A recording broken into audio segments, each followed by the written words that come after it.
just expect their team to go forward to look for goals, whatever the scoreline. And a gift here for PSG destroys Atalanta, a tactical masterclass in pressing, precision, and pure control. Paris Saint-Germain's clash with Atalanta in the Champions League wasn't just a football match, it was a tactical exhibition. For 90 minutes, PSG didn't merely win 4-0. They dissected Atalanta. Every pass, every run, and every press looked like choreography rehearsed 100 times. Luis Enrique's side played with an identity that was both modern and merciless. This is how PSG crushed Atalanta, tactically, technically, and psychologically. The setup, a 3-2-5 blueprint. When PSG had the ball, their shape morphed into a 3-2-2-5, a system built for domination. Fabian Ruiz dropped deep on the left side of defense, creating a back three to stabilize buildup. Ahead of him, Vitinha and Neves formed the double pivot, orchestrating control through the middle. On the flanks, Achraf Hakimi advanced wide on the right, hugging the line to stretch Atalanta's shape, while Nuno Mendes attacked higher and narrower from the left,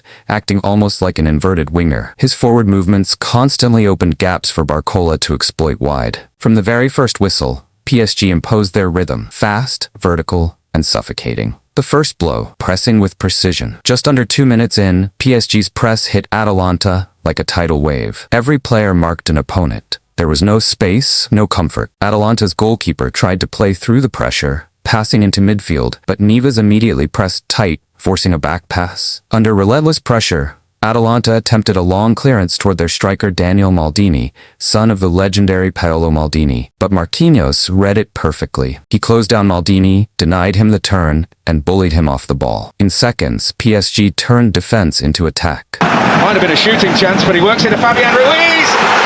Marquinhos continued his run forward, linking with Ruiz, who found him in stride. A feint, a touch, and a calm finish. 1-0 PSG. That goal set the tone. PSG weren't just playing football, they were executing a system designed to suffocate. Atalanta tried to respond, but PSG stay one step ahead. Shaken but not broken, Atalanta pushed high. They tried to mirror PSG's intensity, pressing with man-to-man marking across the pitch. But PSG had a plan for that too. When pressure arrived, Mendes, Vitinha, and Mayulu dropped deep, dragging their markers with them and creating pockets of space behind the lines. And that's where Neves came alive. With one swift change of direction, he darted into the space behind the pressing midfield, always timing his movement to perfection. Atalanta adjusted, switching markers, but PSG's passing rhythm and movement were relentless. Every time the Italians stepped up, PSG found a new angle. Even when they were forced long, players like Mendes and Barcola combined with calm precision to retain control. Tactical superiority in every phase. By the 15-minute mark, PSG were in total command. Even when they lost possession, their counter-press activated instantly. Within seconds, 3 or 4 players swarmed the ball carrier, forcing errors and reclaiming possession high up the pitch. Atalanta couldn't breathe. When they tried to clear, PSG recycled. When they tried to build, PSG pressed. When they tried to defend, PSG overloaded. One of the most striking moments came when Hakimi combined with Kvaratskhelia down the right. Their give-and-go interplay shredded Atalanta's defensive structure. Hakimi burst forward, fired a low cross to Barcola, and only a miraculous save from the goalkeeper kept it from being 2-0. The contrast was brutal. Where PSG executed rehearsed patterns with precision, Atalanta improvised in panic. Need a promise from Atalanta.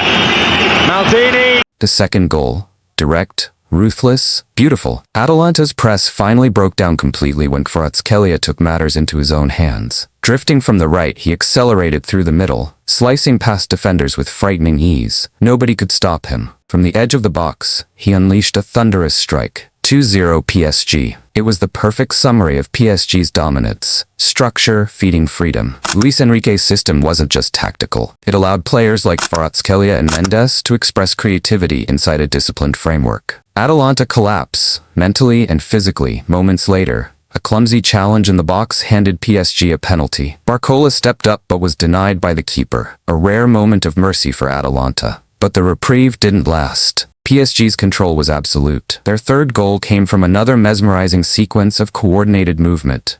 Ruiz advanced from deep, Barcola dropped to receive, Neves positioned centrally to pivot, and in a flash, PSG broke Atalanta's entire shape. One long pass split the midfield, Barcola found space behind, and PSG tore through in just 3 passes. It wasn't chaos, it was calculated brilliance. The Vitinha-Mendes connection orchestrating the transition. The heart of PSG's success lay in the coordination between Vitinha and Nuno Mendes. Vitinha's control of tempo and spatial awareness allowed Mendes to become something else entirely. Not a traditional fullback, but a hybrid attacker. At one point, Vitinha dropped deep and signaled Mendes to push forward. Their eye contact was enough. As the midfield pressed, Mendes surged into the open channel between Atalanta's lines. Seconds later, Barcola found him with a through ball. Mendes drove inside, shrugged off a defender, and from a tight angle, buried it with composure. 3-0. This was Luis Enrique's PSG in full flow. Pressing like a machine, attacking with fluidity, defending with synchronized intelligence. The art of the press, controlled chaos. What makes PSG's press so lethal isn't just aggression, it's timing. Each player knows precisely when to step, when to hold, and when to cover. Left sprawling in the end, having thought he'd won it. When Atalanta tried to play out from the back, PSG formed pressing triangles that trapped them near the touchline. If one player pressed the ball, another blocked the passing lane, and a third hovered to pounce on the loose ball. It was pressing as choreography. Chaos on the surface, but perfectly calculated underneath. Atalanta's attackers were isolated, their midfield overrun, and their defenders constantly pulled out of shape. The final stretch, total control. By the hour mark, PSG had turned the match into a training session. They stretched Atalanta across 70% of the pitch, using width and depth to suffocate them. Every time the Italians won the ball,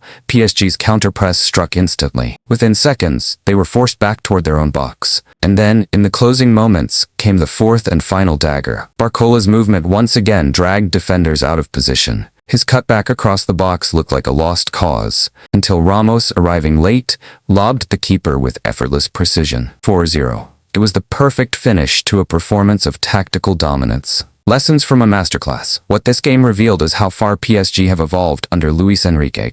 This was no longer a team built around superstars waiting for moments of brilliance. It was a collective built on pressing, fluidity, and synchronized intelligence. The roles of players like Ruiz, Vitinha, and Neves in controlling tempo were as crucial as Mendes or Hakimi bombing forward. The coordination between lines, the movement between phases, every detail served a purpose. Atalanta didn't just lose. They were outthought, outplayed, and outcoached. The mental game. Beyond tactics, PSG showed something even more important. Discipline. From the first minute to the last, they maintained intensity. Every press was timed. Every recovery was immediate. Even with a comfortable lead, the focus never dropped. Atalanta, on the other hand, looked mentally exhausted. Their press fell apart, their spacing collapsed, and their confidence drained. By the final whistle, PSG had not only dominated the ball, they had dominated belief. The evolution of PSG. For years, PSG were accused of relying too much on individual brilliance. Flashes of Neymar, moments from Mbappe, or long-range efforts from Messi. But under Luis Enrique, they've transformed. Now PSG play as a unit. Their football is mechanical in precision, but human in creativity. Players like Mendes, Hakimi, and Barcola aren't just supporting cast, they're structural pillars of a new identity built on speed, intelligence, and control. This wasn't just a 4-0 win. It was a declaration, a signal that PSG are no longer chasing greatness.